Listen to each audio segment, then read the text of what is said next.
नमस्कार दोस्तों, defence studies में आप सभी का स्वागत है। आज के हमारे इस वीडियो लेक्चर के अंदर हम बात करेंगे आज के दिन यानी कि 8 दिसंबर 2021 को हुए प्लेन क्रैश के बारे में, जिसमें हमारे सीडीएस यानी कि chief of defence staff Shri Bipin Rawat ji जा रहे थे। उनका कोई ऑफिशियल टूर था, साथ में उनकी धर्मपत्नी थी और इसके साथ ही वहां पर 12 और मेंबर उस प्लेन में मौजूद थे। तो चलिए हमारे वीडियो को स्टार्ट करते हैं।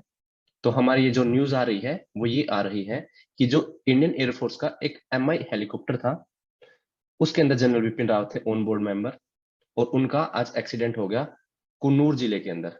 कुन्नूर एक्चुअली ये जिला नहीं है, जिला तो है आपका नीलगिरी। आपने नीलगिरी फॉरेस्ट के बारे में पढ़ा होगा, जो कि आपका केरला, कर्नाटका और तमिलनाडु के बॉर्डर पर है, और ये तीनों ही स्टेट्स के अंदर शामिल है। तो यहाँ पर जो नीलगिरी नाम का ही एक डिस्ट्रिक्ट भी है, उस नीलगिरी डिस्ट्रिक्ट के अंदर एक जगह है, वो है कुन्नूर। तो दोस्तों ये कुन्नूर की घटना है आज सुबह की ही, और इसके अंदर इसका एक्सीडेंट हो गया था, प्लेन क्रैश हो गया था, जिसकी वजह से यहाँ पे 14 लोग थे, 14 लोगों की ही जान जा चुकी है। अब हम बात करते हैं एक बार कुन्नूर के जिले में, कुन्नूर के बारे में, सॉरी। तो कुन्नूर कहाँ पे है? तो आप ये मैप देख रहे हैं दोस्तों, ये है आपका तमिलनाडु, यहाँ पे है दोस्तों आपका केरला, और यहाँ पे है आपका कर्नाटका। तो जो आपका नीलगिरी डिस्ट्रिक्ट है वो आपका ये है। तो इस नीलगिरी डिस्ट्रिक्ट के अंदर ही आपका यहाँ पर कहीं कुन्नूर नाम की जगह है। ये आप देख सकते हैं यहाँ पे नीचे डोडा बेटा पीक। तो डोडा बेटा पीक आपके एग्जाम पॉइंट ऑफ व्यू से काफी इंपॉर्टेंट है। ये काफी बार न्यूज में रहती है, और सीडीएस सीएपीएफ और इवन इसका जो जिक्र है वो यूपीएससी के पेपर में भी देखने को पाया जाता है। तो आप इसको ध्यान रख सकते हैं कि डोडा बेटा पीक आपकी कहाँ पर है, नीलगिरी फॉरेस्ट आपके कहाँ पर है, नीलगिरी बायोस्फीयर रिजर्व क्या होता है, और ये कौन कौन से स्टेट्स के अंदर मौजूद है। इसके साथ ही यहाँ पर जो एडजॉइनिंग एरिया है आपके, तो उनके बारे में भी आपको पढ़ना चाहिए, जैसे कि शोला फॉरेस्ट हो गया और इन सभी के बारे में। तो अभी आप जैसा कि देख रहे हैं इस वीडियो के अंदर, तो यहाँ पे इस स्लाइड के अंदर जैसे आप देख रहे हैं कुन्नूर है। कुन्नूर आपके लगभग लगभग 1850 मीटर अबव सी लेवल पर पाया जाता है। यहाँ पर माउंटेन रेंज जो है वो नीलगिरी डिस्ट्रिक्ट की पड़ती है, और यहाँ पे ये ऐसा ही एरिया है। ये आपका वेस्टर्न घाट का ही एक पार्ट है।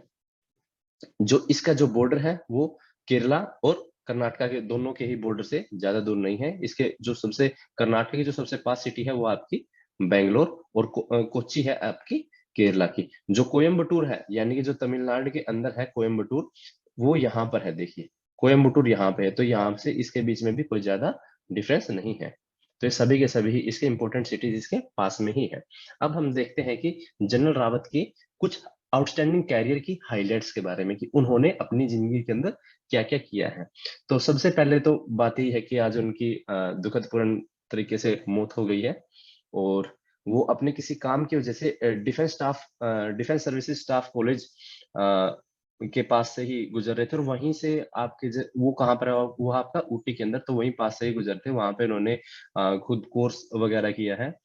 तो बट जो सुलूर है एयरफोर्स बेस है, वहां पे जैसे ही वहां से उन्होंने प्लेन को टेक ऑफ किया, और उसके थोड़ी सी देर बाद ही ये इन्फॉर्मेशन आ गई थी कि ऐसे ऐसे उनकी मृत्यु हो चुकी है।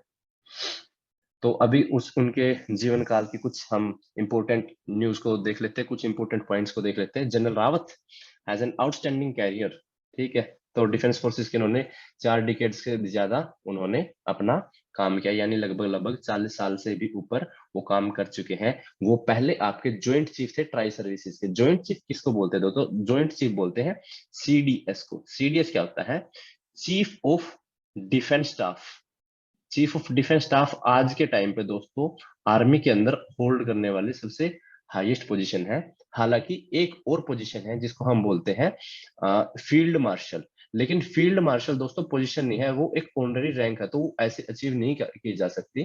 तो फील्ड मार्शल जो है वो एक ऑनररी रैंक है, वो आपको प्रमोशन बेसिस पे नहीं मिलती। लेकिन जो सीडीएस है वो आपकी प्रमोशन बेस पे सबसे हाईएस्ट पोस्ट मिलिट्री के अंदर, यानी आपकी चाहे वो नेवी हो, आर्मी हो या फिर एयरफोर्स, तीनों से ही जो सबसे हाईएस्ट पर्सन होगा, या फिर जो सबसे उनमें सबसे ज्यादा एक्सपीरियंस्ड होगा, तो वही पर्सन आपका चीफ ऑफ डिफेंस स्टाफ बन सकता है। इसको रिसेंटली ही इस पोस्ट को क्रिएट किया गया था। और इससे पहले जो सीडीएस बनने से पहले वो हमारे 27वें चीफ ऑफ आर्मी स्टाफ भी थे, यानी कि वो पहले चीफ बने थे हमारे। तो पहले वो सिंपल जनरल थे आर्मी के अंदर 2016 के आसपास, और उसके बाद ही इनको चीफ ऑफ डिफेंस स्टाफ बना दिया गया है। चीफ ऑफ डिफेंस स्टाफ का जो मेन मकसद होता है वो आपको वन पॉइंट एडवाइजर होता है, यानी कि अगर मान लीजिए गवर्नमेंट को मिलिट्री के फंक्शंस के बारे में कुछ पूछना है या फिर मिलिट्री के रूल्स के बारे में किसी से एडवाइस लेनी है, तो उनको मतलब एक टाइम पे 3 चीफ से बात नहीं करनी पड़ेगी। जैसे अदरवाइज तो क्या करते थे पहले कि आर्मी के चीफ से पहले बात करो, फिर नेवी के चीफ से बात करो, फिर एयरफोर्स के चीफ से बात करो। बट यहाँ पर सीडीएस होने की वजह से क्या होता है कि गवर्नमेंट सीधा सीधा सीडीएस से ही डील करती है कि हाँ भाई आप बताइए कि हम और डेवलपमेंट्स क्या कर सकते हैं, या फिर अभी जो हमारा प्राइमरी टास्क है वो क्या होना चाहिए, या फिर किस तरीके से अदर जो सिक्योरिटी एंगल्स है उनको देखा जा सकता है। तो वो चीफ ऑफ डिफेंस स्टाफ अकेले ही बताने में सक्षम होते हैं। दूसरी इनके कैरियर की जो सबसे बड़ी बात रही है कि इन्होंने आर्मी रूल्स को अमेंड किया था, और उसमें जो उन्होंने सुपरन्यूएशन की, जो यानी कि जिस टाइम पे आप रिटायरमेंट लेते हैं तो एज उन्होंने बढ़ा दी थी। पहले 62 होती थी, वो अब 65 कर दी गई थी। तो ये काम उन्होंने अपने जीवन काल के ही अंदर किया है, जब वो गवर्नमेंट के साथ कंधे से कंधा मिलाकर काम कर रहे थे। उसके बाद है, उनकी ही वजह से नॉर्थ ईस्ट के अंदर जो मिलिटेंसी है उसको रिड्यूस किया गया। अभी रिसेंटली ही हमें एक न्यूज देखने को मिल रही है नागालैंड के बारे में, किस तरीके से सिविलियंस वहां पर सिक्योरिटी फोर्सेस के द्वारा कोलेटरल डैमेज के अंदर मारे गए हैं। उसके बारे में हम नेक्स्ट वीडियो बनाएंगे। बट अगर हम देखा जाए कि नॉर्थ ईस्ट के अंदर जो हमारी आर्मी काम कर रही है, और खास करके वहाँ की जो लोकल फोर्सेज है, स्पेशली वहाँ पे एक पैरामिलिट्री फोर्स है जिसको हम असम राइफल्स भी बोलते हैं, जिसको इंडिया की सबसे पुरानी फोर्स भी माना जाता है। तो वहां पर इन्होंने अपना एक अलग से दायित्व मान के, और वहां पे नॉर्थ ईस्ट के अंदर काफी कुछ डेवलपमेंट्स की थी, जिससे कि लोकल मिलिटेंसी वो कम हुई थी। और इवन आप 2015 के अंदर देख सकते हैं कि 2015 के अंदर उन्होंने एक ऑपरेशन किया था म्यांमार के बॉर्डर के अंदर जाकर। तो वो उन्होंने ही उसको चार्ज किया था, और बाद में उनको जैसे अपने हम कुछ डिसाइड करते हैं, अब हम कुछ ऑपरेशन के बारे में बनाते हैं, प्लान करते हैं कि हाँ भाई अब यहाँ से क्रॉस बॉर्डर बहुत ज्यादा ही मिलिटेंसी बढ़ने लगी है, तो मैं एज ए चीफ वहां का, क्योंकि वहां के वो कमांडर थे, तो उन्होंने बताया कि अपने जो जूनियर्स को बताया, जिसमें कि उनके कर्नल्स वगैरह आते हैं, तो कि किस तरीके से आप आगे जाएं और आगे जाके जो क्रॉस बॉर्डर पे जो आपके मिलिटेंट्स हैं उनके कैंप्स को आप एम्बुश लगाकर उनको खत्म कर दें। तो ये सभी बात उनके ही वहाँ के लीडरशिप के अंदर हुई थी।